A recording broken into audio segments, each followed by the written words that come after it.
Hai semua, terima kasih telah klik video ini dan selamat menonton.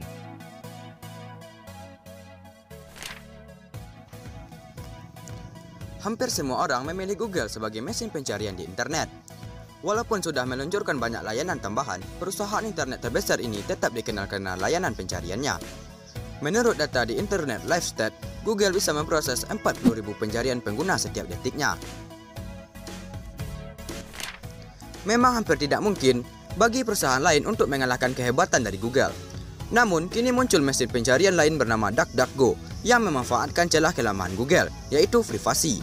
Mereka mendeskripsikan diri sebagai mesin pencari yang tidak melacakmu. Apa saja fitur DuckDuckGo yang bisa diakses?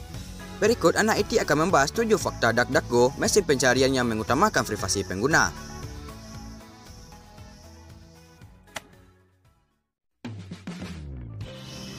Apa itu DuckDuckGo? DuckDuckGo adalah mesin pencarian yang dikembangkan oleh Gabriel Weinberg dan tim yang tergabung dalam DuckDuckGo Inc.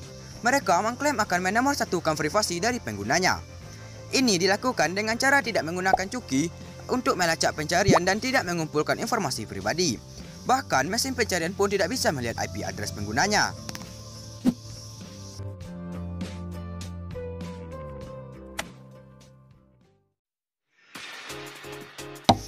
Perkembangan DuckDuckGo cukup pesat.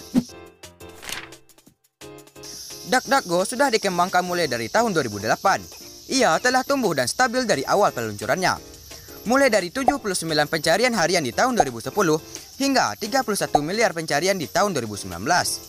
Sebagian pertumbuhan ini berkat adanya kolaborasi dengan browser yang digunakan, seperti Firefox dan Safari.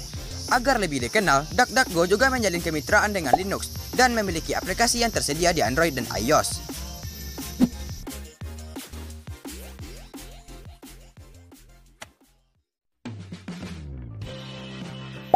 Hasil pencarian tidak akan dipersonalisasi.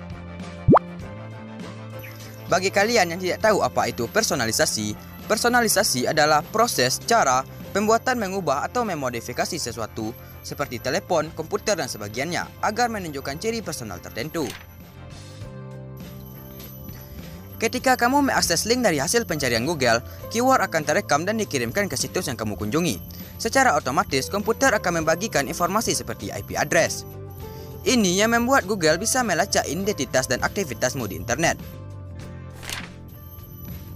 Prosedur yang berbeda terjadi pada pencarian DuckDuckGo. Ketika kamu mengklik sebuah link, ia akan mencegah situs di internet untuk mendapatkan informasi tentangmu.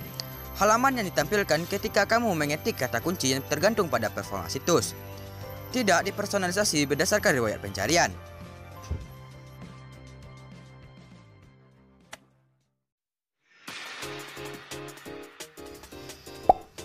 Iklan tidak didasarkan pada algoritma pengguna. Seperti mesin pencarian lain, DuckDuckGo memperoleh pemasukan melalui iklan. Namun, penempatannya tidak didasarkan pada algoritma pengguna. Sebaliknya, iklan akan ditempatkan sesuai dengan kata kunci yang dicari. Misalnya, kamu sedang mencari coklat, maka iklan yang ditampilkan adalah iklan produk coklat dan sejenisnya. Namun, untuk meyakinkan penggunanya, DuckDuckGo juga melengkapi diri dari fitur nonaktif iklan.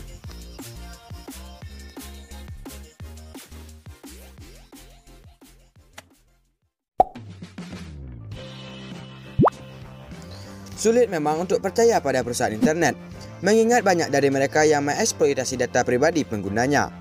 Contohnya Facebook yang menjual data ke pihak ketiga, Google yang terkenal mampu melacak setiap pengguna, dan masih banyak kasus lainnya. Wajar jika kita mempertanyakan keaslian dan klaim dari DuckDuckGo. Namun perlu diketahui bahwa latar belakang pendiri mesin pencari ini memang tertarik untuk membenahi sistem privasi di internet. DuckDuckGo juga memiliki model bisnis yang baik, mulai dari membuat softwarenya menjadi open source, mendonasikan sebagian pendapatan untuk membutuhkan, serta menyediakan alat dan extension untuk menjaga privasi.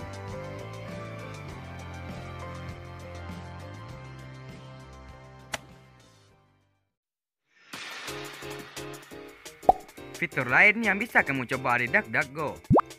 Selain privasi, ada fitur lain di DuckDuckGo yang cukup berbeda dari Google. Hasil pencarian tidak dipecah dalam beberapa laman. Kamu hanya perlu scroll ke bawah untuk menemukan apa yang kamu ingin cari. Jadi tidak perlu klik halaman selanjutnya. Selain itu, ada fitur stopwatch, mendapatkan hasil pencarian definisi dengan cepat, password generator, mengecek status website, dan lain-lain.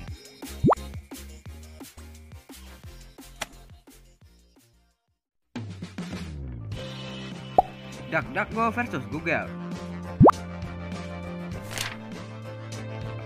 Dilansir dari HackerNoon, apa yang mampu dilakukan DuckDuckGo dalam sehari bisa dilakukan Google dalam waktu 12,5 menit. Jadi sebenarnya langkah DuckDuckGo masih sangat panjang jika ingin menjadi kompetitor raksasa internet tersebut. Ini bisa dimaklumi mengingat ia 10 tahun lebih muda dari Google. Dengan pertumbuhan sekitar 50% per tahun ditambah semakin tingginya perhatian orang terhadap privasi, semua bisa berubah di masa depan. Apakah kamu tertarik mencoba DuckDuckGo? Kamu bisa langsung mengaksesnya di duckduckgo.com. Terima kasih telah menonton dan sampai jumpa.